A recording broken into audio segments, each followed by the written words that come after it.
O Real Madrid pode ter dado adeus à La Liga nessa segunda-feira. O Getafe venceu o Real Madrid aqui no Bernabéu por 1-0 e agora, neste momento, o Real Madrid é segundo colocado do Campeonato Espanhol, mas vê o Barcelona abrir 4 pontos de vantagem. Ainda restam 12 rodadas, 36 pontos, porém o Barcelona não tem tropeçado, já o Real Madrid tem falhado. Mais uma derrota, já são 4 na temporada somente no Campeonato Espanhol para esse Real Madrid, que não consegue se fazer forte jogando na sua casa. Talvez uma das principais diferenças entre Real Madrid e Barcelona nessa temporada dentro do Campeonato Espanhol sejam justamente os pontos conquistados em casa. O Real Madrid, das 4 derrotas, 2 foram no Bernabéu, ou seja, o time perdeu 6 pontos na sua casa. Já o Barcelona está 100% jogando em casa. São 13 partidas e 13 vitórias do time de Hansi Flick. Tá aí um ponto que pode sim fazer muita falta para o Real Madrid lá na frente, esses 6 pontos perdidos aqui no estádio Santiago Bernabéu. Uma derrota que para o Real Madrid pode ter custado muito caro, mas que para o Getafe foi histórica. Eram 16 vitórias consecutivas do Real Madrid contra o Getafe aqui no Bernabéu e o time comandado por José Bordalás nunca tinha conseguido vencer o Real Madrid por aqui. Então, noite histórica para um Getafe que conseguiu impor o seu estilo de jogo sobre o Real Madrid jogando no Bernabéu.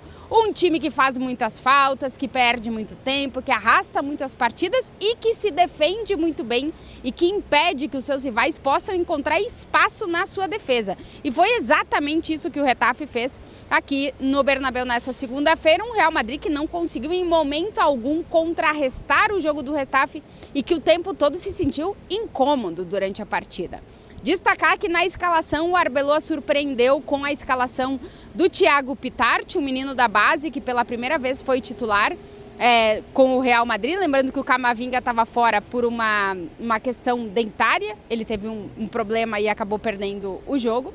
E o Real Madrid não pode contar com vários jogadores lesionados, entre eles Bellingham e Mbappé. O Mbappé, que é um caso à parte, nessa segunda-feira o Real Madrid divulgou o primeiro boletim médico em relação à lesão, à entorse no tornozelo esquerdo do Mbappé, que visitou médicos na França, que aconselharam o que o Real Madrid já tinha aconselhado, que era o tratamento conservador. A gente não tem ideia de quando o Mbappé vai voltar a jogar. Vai todo mundo com muita calma. O problema é que o Real Madrid foi escalado para o jogo de hoje com um time que em teoria poderia fazer frente ao Getafe, mas não foi isso que a gente viu na partida. Logo nos 6 minutos de jogo, o Getafe já tinha 7 faltas cometidas e claramente estava conseguindo impor o seu jogo físico e o seu jogo de duelo, de combate corporal contra o Real Madrid, que não estava conseguindo contrarrestar isso. No primeiro chute a gol do Getafe na partida, no primeiro tempo, gol do Getafe, um golaço por sinal, que dessa vez não contou com o milagre do Courtois, que costuma fazer milagres nos jogos do Real Madrid.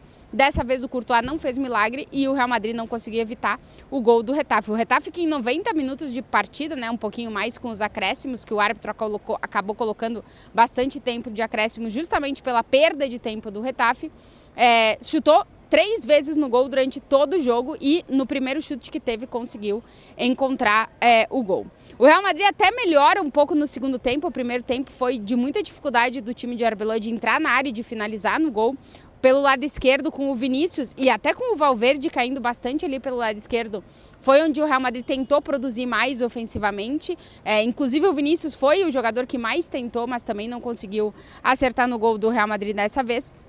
E na segunda parte o time até tenta se projetar ainda mais ao ataque, Mas aí acaba entrando muito no jogo do Getafe. O Getafe que termina a partida com 17 faltas cometidas. Para quem está acostumado a assistir, por exemplo, o Gauchão, a gente viu na final entre Grêmio e Internacional os times cometendo muitíssimas faltas. O Getafe parecia um desses times que compete dessa forma, e ele compete dessa forma. Foram 17 faltas para o Getafe e 11 para o Real Madrid, que no segundo tempo teve que ir para o embate físico para tentar também se impor de certa forma no jogo. Mas o Getafe fez um jogo defensivo muito bom. O Arbeloa foi fazendo as substituições. O Rodrigo, que estava voltando, não foi titular, mas entrou no minuto 55, assim como o Dinhausen e também o Carvajal, o Trent Alexander não conseguiu fazer um bom jogo defensivamente. A gente já sabe das carências defensivas que ele tem, mas ele estava se destacando nos últimos jogos do Real Madrid por conseguir atuar muito ofensivamente. Dessa vez nem ofensiva nem defensivamente, e o Arbeloa acabou substituindo ele pelo Carvajal no segundo tempo. O Thiago Pitart, esse menino da base que eu estava falando, fez um bom jogo, foi aplaudido pelo Bernabéu, mas o Arbeloa colocou jogadores de mais experiência para tentar dar a volta no placar. O Real Madrid termina o jogo com 5 atacantes, o Arbeloa tira praticamente todo o meio de campo, coloca todo mundo no ataque, e mesmo assim o Real Madrid não consegue encontrar o gol do Getafe. O Soria, o goleiro do Getafe, termina com 7 defesas a partida, a grande maioria delas na segunda parte, onde o Real Madrid produziu mais ofensivamente, mas também, como eu disse, não conseguiu encontrar o gol. Enfim, um jogo muito bom para o Getafe dentro da sua proposta, e conseguiu pela primeira vez com o Bordalás vencer aqui no Bernabéu. E um jogo para o Real Madrid daqueles para esquecer, porque foi mais uma derrota em La Liga e que dessa vez pode ter custado a briga pelo título. São 2 derrotas consecutivas do Real Madrid em La Liga, já tinha perdido para o Osasuna na última rodada. Desde 2019 o Real Madrid não perdia 2 jogos consecutivos dentro da competição nacional, acontece isso dessa vez. E o problema é que o Real Madrid tem perdido muito na Liga, né? São 4 derrotas do Real Madrid em La Liga. É verdade que o Barcelona também perdeu 4 jogos, mas o Real Madrid, além de perder 4, empatou outros 3, o Barça só tem 1 empate.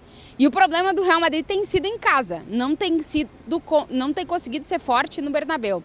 Se a gente olha os números das derrotas do Real Madrid, das 4, 2 aconteceram aqui no Bernabéu, 2 recentemente, né? Para o Celta de Vigo no final do ano passado, e agora essa também para o Getafe. São 2 derrotas, ou seja, 6 pontos que o Real Madrid não faz no Bernabéu e que podem sim ter custado a briga pelo título de La Liga já nessa segunda-feira. Se a gente olha para o Barcelona, é um time que não falha em casa, são 13 jogos e 13 vitórias dentro do Campeonato Espanhol, e esse talvez é um dos grandes pontos de diferença entre as duas equipes, que o Barça consegue se fazer forte em casa e o Real Madrid tem essa dificuldade. Em termos de gol, por exemplo, o Barcelona marcou 17 gols a mais que o Real Madrid nesse Campeonato Espanhol em 26 rodadas. É verdade que o Real Madrid sofreu alguns gols a menos, mas não são tantos, que o ataque do Real Madrid deveria estar produzindo mais para poder equilibrar essas cifras, assim como está fazendo o Barcelona, que marca muitos gols, sofre muitos, mas consegue marcar o suficiente para vencer os seus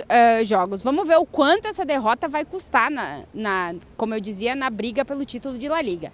E a situação pode piorar para o Real Madrid, porque o time volta a campo na sexta-feira para enfrentar o Celta de Vigo fora de casa. O Celta, que foi o outro time além do Getafe, que conseguiu vencer o Real Madrid aqui no Bernabéu por 2-0, como eu disse, lá no final do ano passado.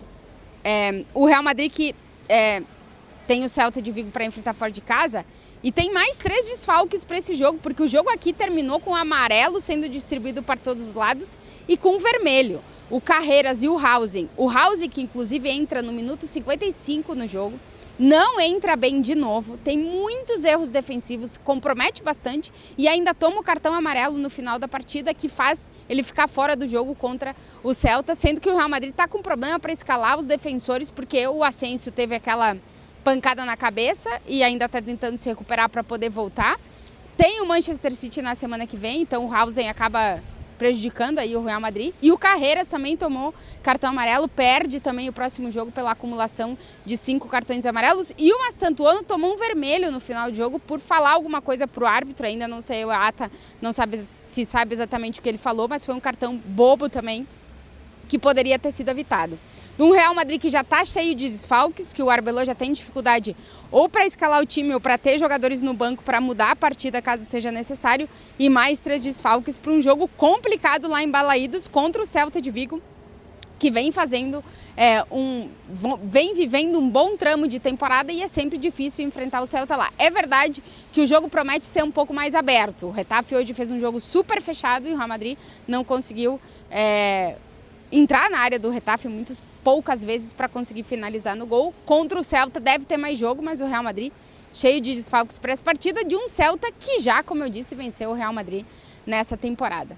Semana que vem tem um jogo contra o Manchester City, na quarta-feira o jogo de ida das oitavas de final, e o Real Madrid pode chegar para esse jogo ainda numa situação pior da que está agora, porque Como eu disse, tem um jogo complicado contra o Celta fora de casa e se não pontuar, se não vencer, pode ver aí o Barcelona talvez até ampliar essa vantagem. Um Real Madrid que vive um momento complicado, de novo, como a gente já falou em vários momentos dessa temporada, e vamos ver o que o Arbeloa vai conseguir encontrar de solução para que o Real Madrid possa não ver o Barcelona abrir mais vantagem e dar adeus à temporada já na metade de março, porque se não passa do City, não avança na Champions e se acaba não pontuando no próximo jogo de La Liga, pode ver o Barcelona abrir uma vantagem ainda maior na liderança da competição.